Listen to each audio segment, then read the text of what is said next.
From the Chesapeake Bay Journal, your source for independent environmental reporting, this is Chesapeake Uncharted, the podcast that uncovers stories about the Bay, its interconnected ecosystem, and the people who rely on them. I'm Jeremy Cox. On today's episode, I was trying to figure out how can I sell my crabs in a flooded market, basically. What can I do to set mine apart, and how do I compete in this market where people are so established already? And I mean, social media, man, there was no crab people online, really. So just it was an opening in the market. Who knew there would be a massive audience on social media for videos and photos documenting the life of a crabber on the Chesapeake Bay? Luke McFadden wasn't sure one existed. After all, the work is far from glamorous. It typically entails long hours on the water and plenty of disappointment. But Luke gave it a go anyway. He started posting to Instagram, TikTok, and other social media channels a few years ago. Most of the videos last under a minute. They typically show Luke on his dead-rise boat talking directly to the camera. He unfolds his stories with enthusiasm and a heck, let's give it a try spirit.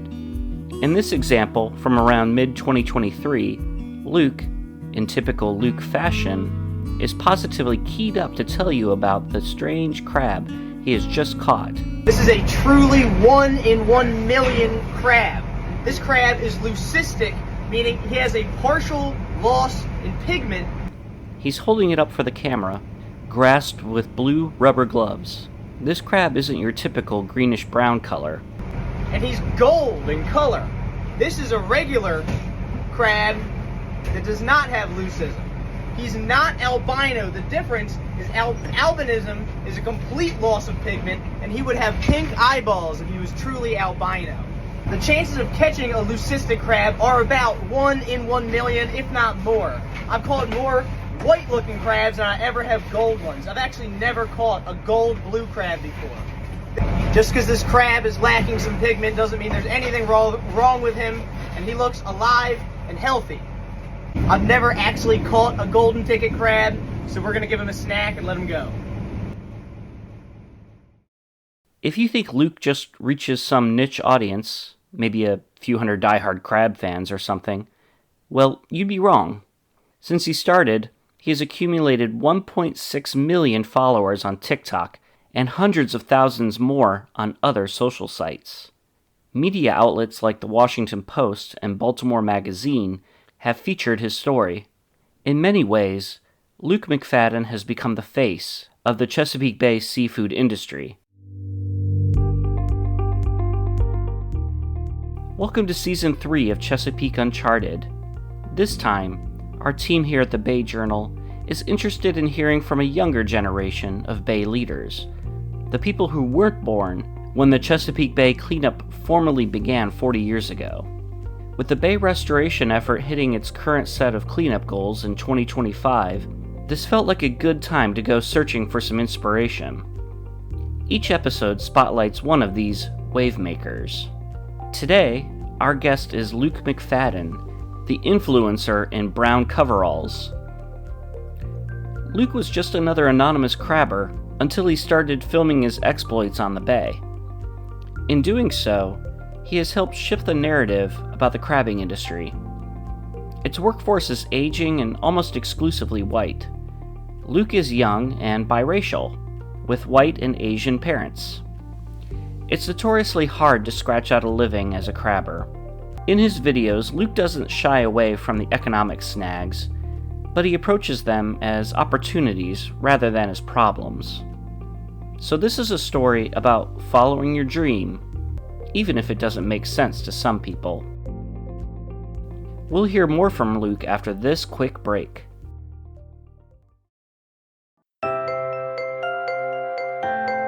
Chesapeake Uncharted is brought to you in part by Greenfin Studio, a marketing and communication firm focused on coastal, environmental, and social projects. They have helped hundreds of organizations engage new audiences and reach environmental goals. If your organization wants fresh ideas to expand your reach and deliver more effective messages, check them out at greenfinsstudio.com.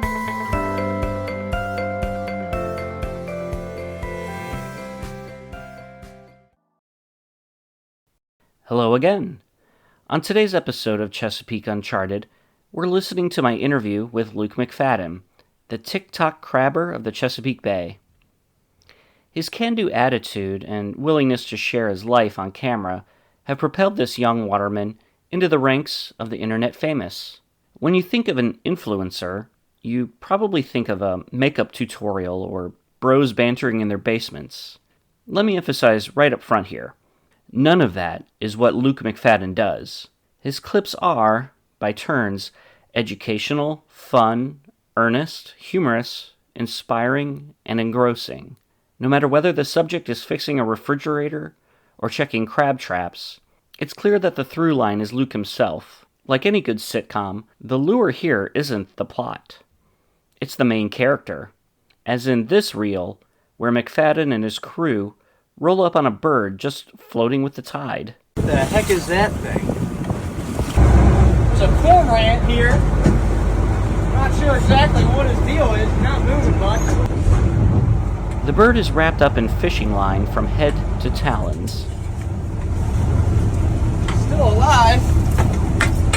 Oh, he's all tangled up in fishing line. We'll cut him free here. Cormorants are the very best fishermen in the whole bay, I promise. I don't care what your granddaddy told you caught. You didn't fish as good as a cormorant. I've seen these things dive down 30 foot and come up with a pencil eel. Luke gets to work cutting the line to set it free. Bottom rig tangled up in him. See the fishing line? Got a hook right in his mouth. Don't tear his mouth up too bad. Man, he looks all right, actually. Don't throw your fishing line overboard. He looks like he's a little wore out. We're gonna put him on the back rack. Let him hang out for a little bit. We'll give him a cigarette and a cold water. I think he'll be all right. Oh, don't bite me. Then Luke sets the bird back gently into the water. See you later. Please don't It starts bite to me. paddle away. In our interview, I chatted with Luke about his atypical path toward becoming a crabber and how social media entered the equation. So you come from a different kind of background than most watermen do. You know, most come from generations of life on the bay, but you didn't. Can you help us kind of piece together your journey toward being on the water? So, yeah, none of my parents are watermen. Nobody in my family is a waterman, anything like that. Just something that I kind of always was interested in and wanted to do.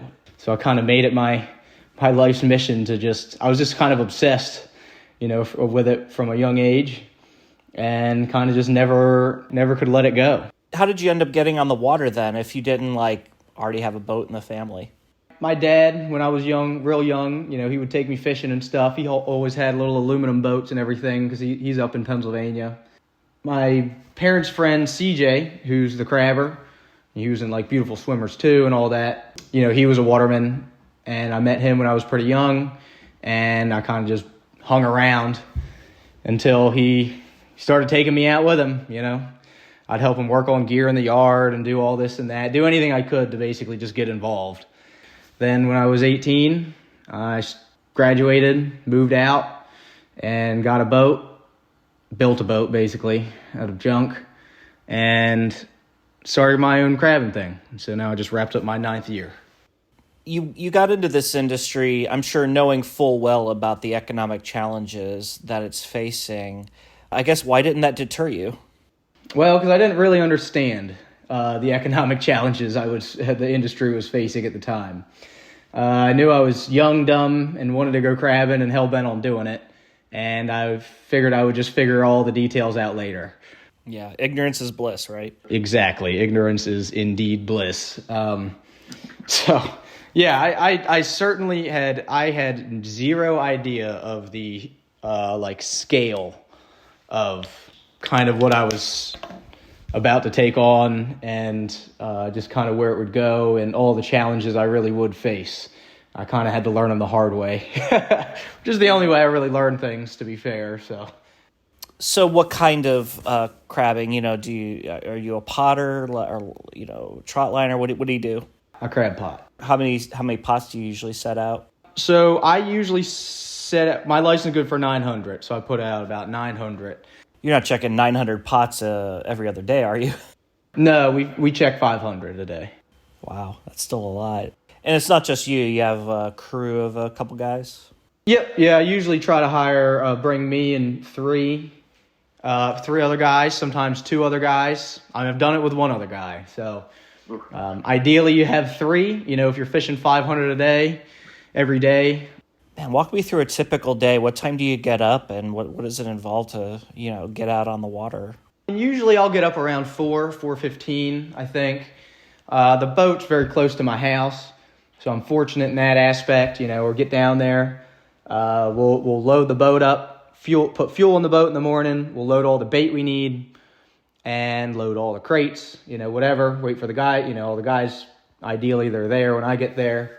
And we leave the dock, go out, we'll fish 500 pots, fish and set back 500 pots, and then we'll come in, load the truck. The guys will go home, and then I kind of start the second half of my day. I take all the crabs that we have sorted into, I think I call 7 different sizes, because I sell my own crabs. I go put those in my cold storage. While I'm out crabbing, I have people texting me orders during the day.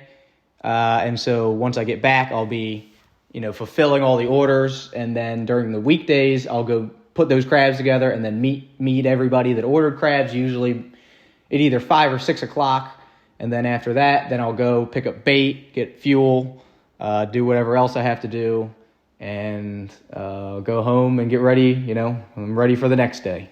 As you said, you sell directly to the consumer. Why did you decide to do that instead of, just selling to a buy boat or, a distributor? Well, I sold to distributors and middlemen and restaurants for the first, I don't know, however many, 7 years or whatever. And then just the past 2 years, I've made the jump to selling direct to customer. I think that, I'm in this for the long game. And I've been in the industry for, not a whole lot. Not a very long time, 9 years, but in that 9 years, I've watched a lot of things kind of shift. It seems like inevitably the guys that make it, they've expanded, right? So, they're selling, you want to own everything upstream and downstream of what your business is, right? So, selling all your crabs direct to customer is a huge step in owning upstream and building upstream. So I kind of, right, exactly. So I just kind of saw it as the logical next step, and, there's definitely easier ways to do it. I started pretty bare bones. I bought just a grass lot, just an empty lot in Glen Burnie, and fixed it up, and then I just set up a roadside stand, and I sell crabs at the roadside stand. So it's pretty grassroots. So how can people get a hold of your crabs? So in the summer, there's 2 ways, while I'm catching them. The best way to find out about that whole end would be on my Facebook page, which is FV Southern Girl, Bodkin Point Seafood. That's where I do all the updates and pricing and all that kind of stuff. And then I'm trying to revamp the ordering process now for the spring. So it's a little more online and whatever else. I used to have a phone line that you could just call the phone line and I would pick it up and you could order crabs. But with all the social media stuff kind of progressing, I can't, that's not realistic anymore. It's just, it's a full-time job. So you can't really have a direct line anymore. I also ship crabs all over the country. So you can order through a link that you can find from any of my social media platforms. And you can place an order for my actual crabs and you can get them steamed and shipped right to your door anywhere in the country. Going back to the economic side of the equation, you said that you didn't know a lot going in. Have you felt it, or has it been, have you been able to pay the bills and do everything you want and all that sort of thing? Definitely not for the first very long time. I mean, I'm not kidding. When I started crabbing, I would say the first 6 years of me crabbing was really just, you're basically crabbing enough to go crabbing the next day. But I also had a different approach. I treated crabbing as, my only option, which to me it is. So, I invested every penny I ever made back into the business. So like I was buying, saving, and I was buying crab pots, I was buying equipment, I was expanding, hiring on people, doing all that. So, I'm sure I could have started kind of turning dollars a little quicker, but, in terms of the business side, I would be, probably way behind where I am now if I were to kind of, I don't know, enjoy life a little more those first 6 years. And now it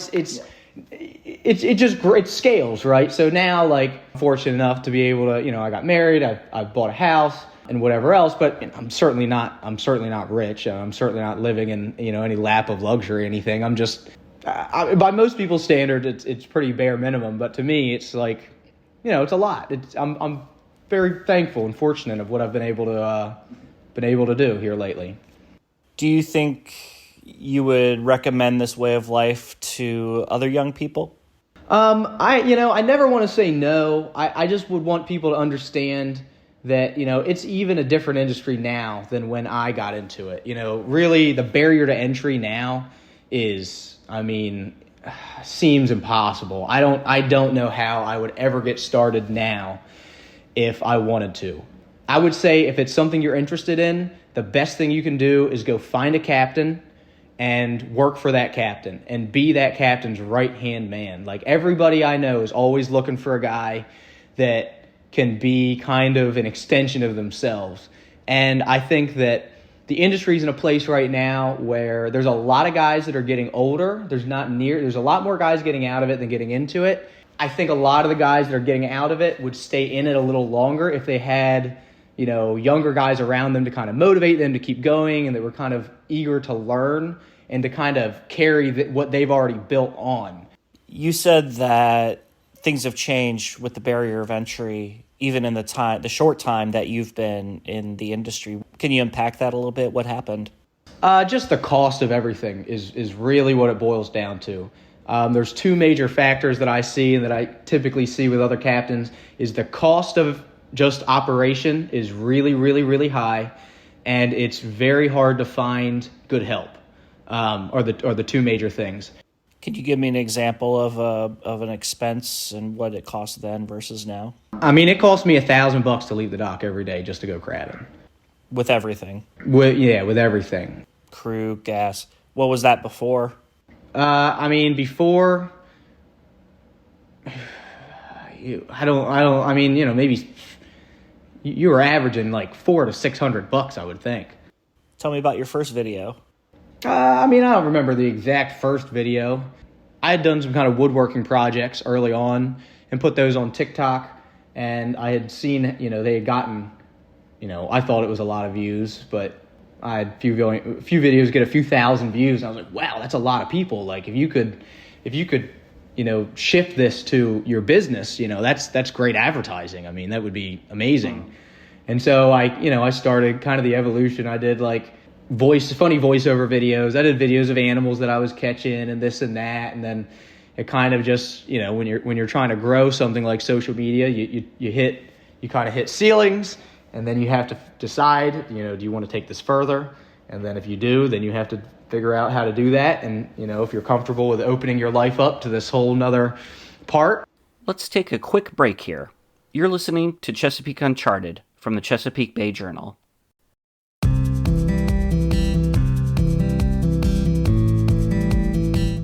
Hi, this is Laura Lutz, editor at the Chesapeake Bay Journal.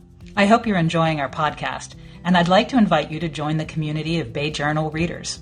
If you care about climate change, wildlife, clean air, healthy communities, and of course the Bay and its rivers, you'll find news you can use at the Bay Journal, along with some great ideas for outdoor travel. Our subscriptions are free. Check us out at bayjournal.com and click on subscribe to start receiving the best independent environmental news in the Bay region.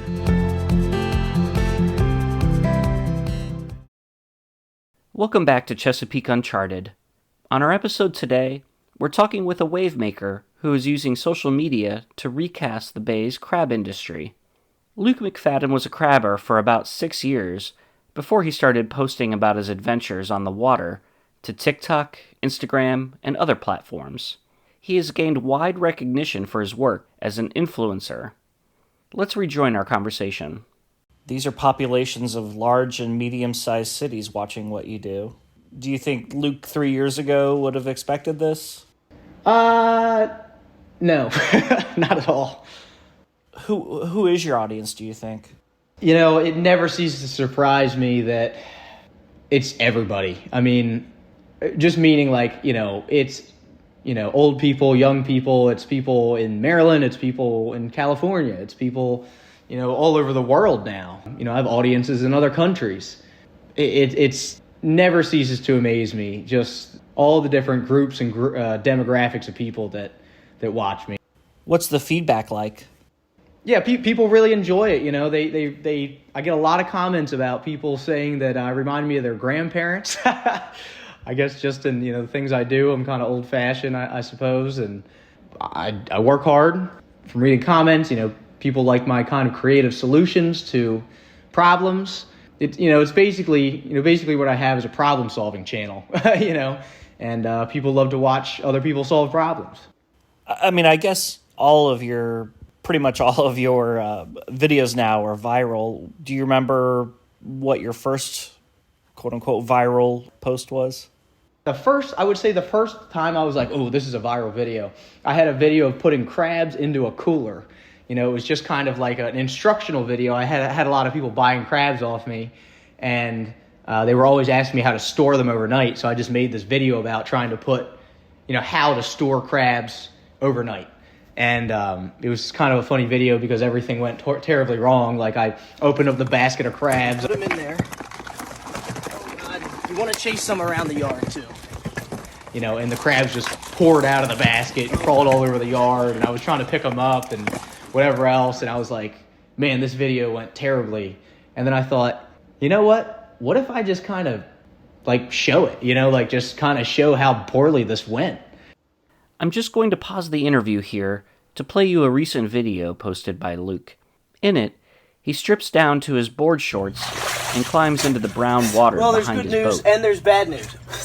I know you've seen this intro before. You guessed it. I did not learn my lesson, as I predicted, and I ran over yet another piece of parted line. So, we're back here. Up to his neck in the water, he keeps trying to locate the fishing line he thinks is tangled up in his propeller.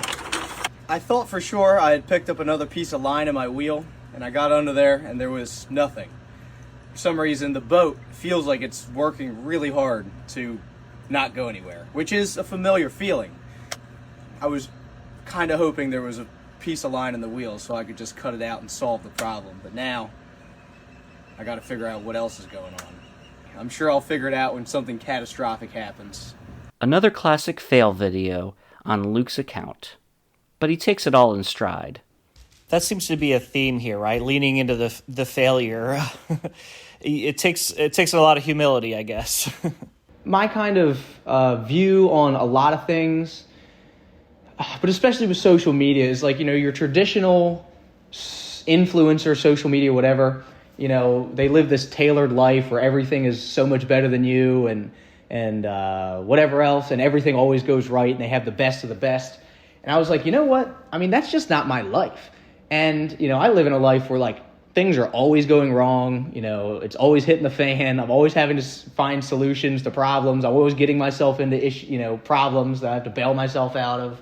I was like, you know what if I kind of lean into that aspect of social media, kind of the opposite approach to what your traditional social media influencer kind of does. And so that's just kind of, being transparent and being honest and, trying things and failing and trying things and succeeding. I would say people like to watch you win, but they love to watch you lose. What has the reaction been like from the waterman community? Yeah, I mean, there's mixed reviews. Obviously, it's a pretty old school industry, but I think that, nowadays it's overwhelmingly positive, and and I've been very fortunate to have a lot of people that are kind of legends in the industry and, people that are very well respected be all right with what I'm doing. You know what I mean? I get it. It's a very old school. I don't really know how to put it. I mean, it's positive. It's positive. Do you see yourself as a spokesman for that community? Yeah, I mean, that's a tricky question because, just by the nature of kind of having a lot of reach, you end up in a position where you are viewed as a spokesman for that. You understand what I'm saying? Maybe not intentionally, but unintentionally. Right. I never intentionally set out to be a spokesman, for Waterman. And I don't want to be necessarily like, there's a lot of other guys that have been doing it a lot longer, that are a lot wiser than I am. I think for a lot of issues, those are the people that we should look to. I only know what I've observed, and I haven't come from a family where I grew up in this. So, they have a much different perspective and a longer perspective of the industry. I am always willing to speak on what I've seen, and be a positive, people online that may not know much about Waterman or whatever, I want to portray Waterman in a positive way. So I kind of feel like that's kind of more my wheelhouse. What's your goal? Where do you see all this headed? I don't know exactly because every year I feel like it changes so drastically. Like my life is so wildly different than it was the year before that it's hard to kind of project. But I'd like to build a brand, online alongside my crabbing. I didn't set out to be a YouTuber. I set out to be a crabber.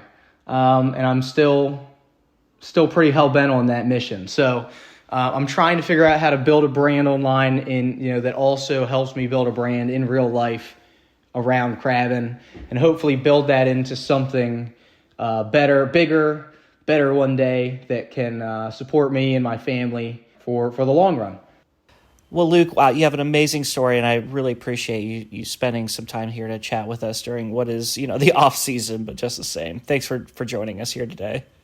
Yeah, thank you so much for having me. I really appreciate it.